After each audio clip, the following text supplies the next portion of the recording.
Hey, today we're going to talk about how to make children like and listen to you. First of all, I want to tell you this is quite going to be a longer video. And why I'm making this is because I feel like if you have a good relationship with your kid, you can basically teach your child anything. I can speak this with conviction because there are a lot of parents all over the world who I've taught before and I've coached. And the biggest hurdle I see parents cross and achieve the results they want to with their children is when the children start listening to them. As a matter of fact, yesterday I was talking to a mother who lives in the UK, and the occupational therapist and the speech therapist thought that she was not therapy ready. She couldn't sit on the chair, she couldn't focus or anything. But as a matter of fact, she has been working with her mother, which is our client, for 2.5, maybe 3 years now. And we only got to a point where she conquered speech and became verbal just to make her sit down and work with the mother.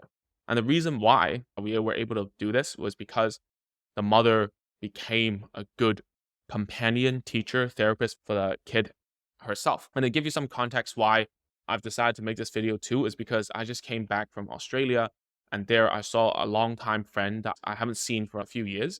And now he's got this kid who was also a little bit speech and language delayed. And in the beginning, we were just talking over WhatsApp, and I finally got to see him in person.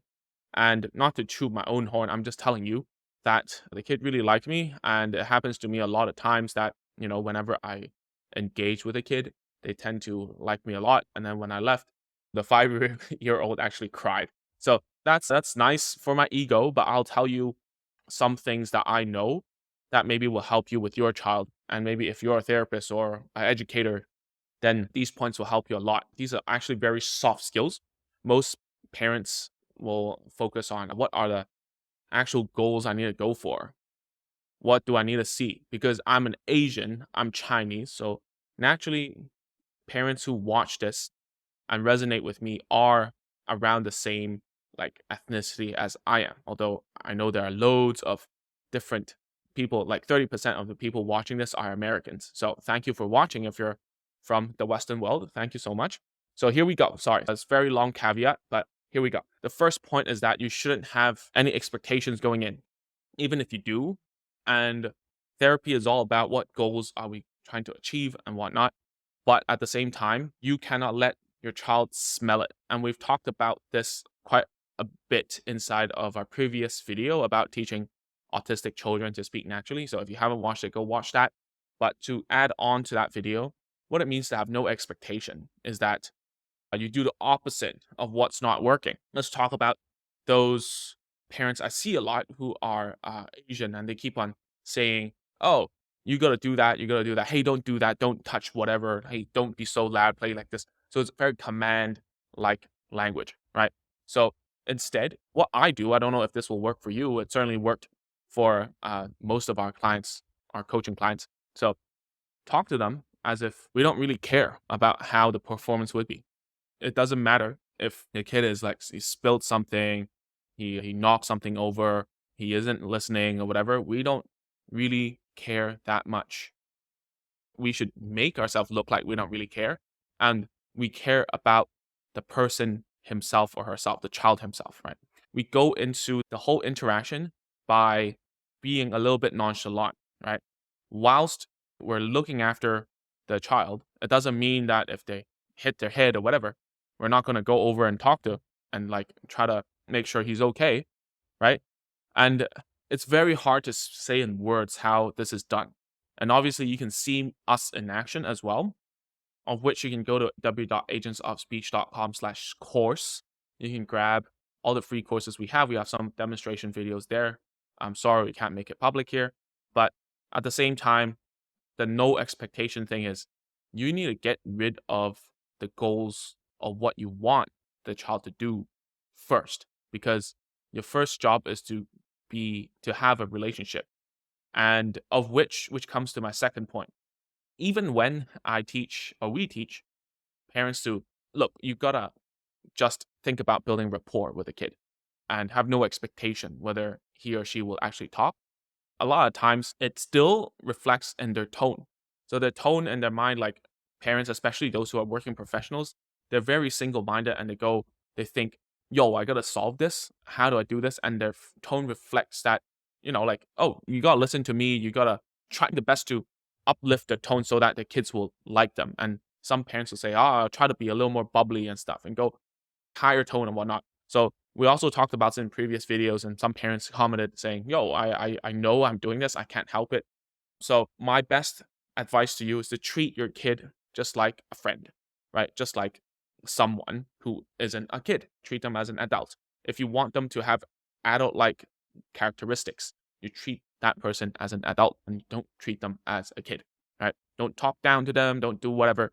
Speak as if you're trying to just have a chat. So it's very difficult to tell you again because there's a lot of nuances and soft skills. Each child is different, but good for you because if you're watching, you're a parent, you only have one child to master. So that's good.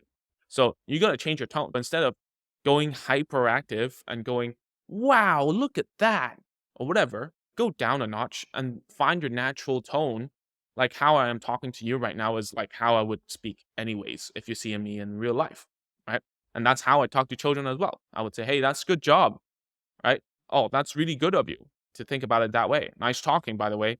Hey, I really like that. I really like the way that you played with the toy just now. Can you show me how? Oh, that's really great. Thank you so much. These are the things that you should be using as feedback and telling your kid. Okay.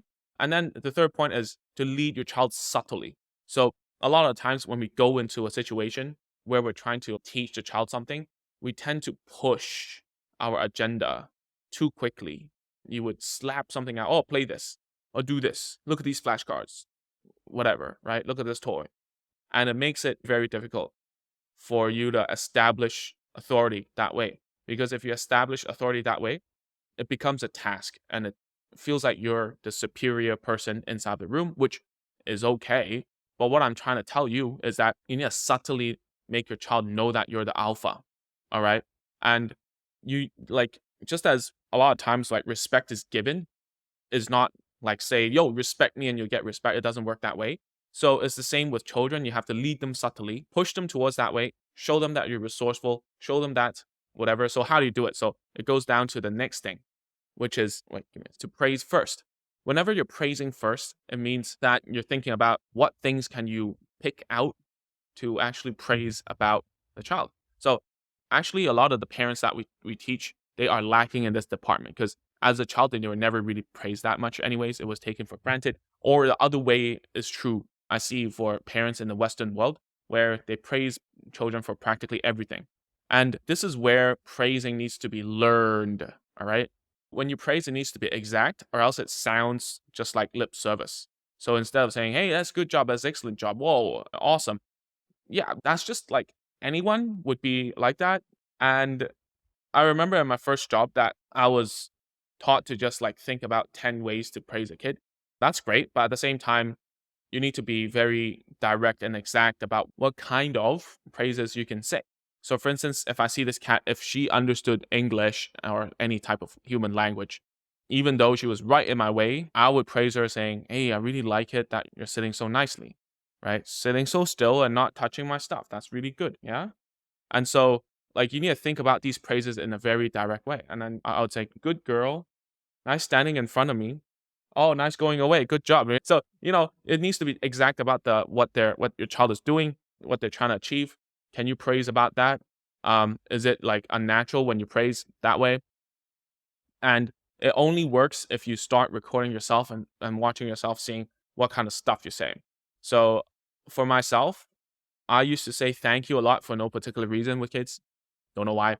Some parents, they really like to say okay with a question mark. You gotta praise in a wide variety kind of way and also be very exact and specific about the behavior. And don't just praise anything. It needs to be something that is right here, right now, and that is something you truly appreciate. And that's something I guess every parent is gonna have a problem with. And I only understood how strong this was when I felt it myself. I went to America to learn. We played like shooting something. I forgot, like with a shotgun. And then the instructor was so exact about his praise and his feedback. It was like, oh, your hips are not centered, like you're not squared off. And then he was like, "Oh yeah, your aim is really good now. You got this all day." And I felt really good because he was praising me and he was giving me feedback whilst telling me what I'm doing correctly and what I was doing not so good. And I feel like if everyone has that kind of instructor in their life, they would feel a lot better about themselves. So be like that for your kid. And then the last point, I could go on for this forever, right? The last thing I want to talk about is to be a good companion. And a lot of times, being a good companion doesn't mean, a lot of parents will say, "Yo, my kid doesn't like sitting next to me. He doesn't like to play with me. He doesn't like to do whatever XYZ." All right. So you need to think about what it is that's causing that discomfort. Is it your physical distance? Is it your physical touch? Are you talking too much? Are you like trying to engage inside of the toys too much? That's making them a little bit unhappy about that. So be a good companion means think about what is their comfort. Like where's the comfortable distance that they're able to endure. Maybe it's, just 1 foot away, 1 meter away, whichever metric system you use, and slowly increase there. Is it that you're talking too much, talking too loud? Again, having videos about like just shooting your interaction is actually really good. In fact, a lot of after the pandemic, a lot of the government services around the world start to mimic what we do at Agents of Speech. And, this whole video shooting thing with parent training has been around for quite some time. Obviously, Agents of Speech, we do a lot more like video feedback for coaching than anyone else, basically. But at the same time, this thing is finally catching on because we don't have the resources to provide one-on-one therapy to everyone after the pandemic, right? So you need to see why you're not a good companion. And you can learn this by looking at your pets. And I mean this in a straight face. Like think about yourself as a cat, as a dog, as a whatever. Why is it that they're good companions? And the number one reason is because they sit beside you as if they don't go through all the points, right? They have no expectation whether you touch or pet them. They don't care. Well, some of them do. They try, but they don't force you, right? Because they can't. Second of all, their tone, it's always friendly. It's always trying to get your attention in a good way, right? Right. Third of all, they don't really lead you that much. In fact, they think that you're the alpha, but that's something that's wrong in a parent-child relationship. But you get what I mean, right? They don't know how to praise you, but they always think the best of you. Right? So be a good companion to your child, right? Be quiet sometimes talk, have pauses, don't be rushed, don't have expectations. I know you have goals in your mind, but think about that after your child listens to you anyways. And, like that's how you should do it. So in fact, I think I know about this subject quite a lot. And I feel like it's just something I never put into words myself because after 9 years working with children, I feel like I truly know how to engage with children. And I'm thinking about writing a book about it. So, anyways, if this long video has added any value to you, you can go to agentsofspeech.com/course to watch our courses that used to be paid and it's all now free. Okay. We only do this because I feel like information should be free anyways. And the only way we're making money is through coaching.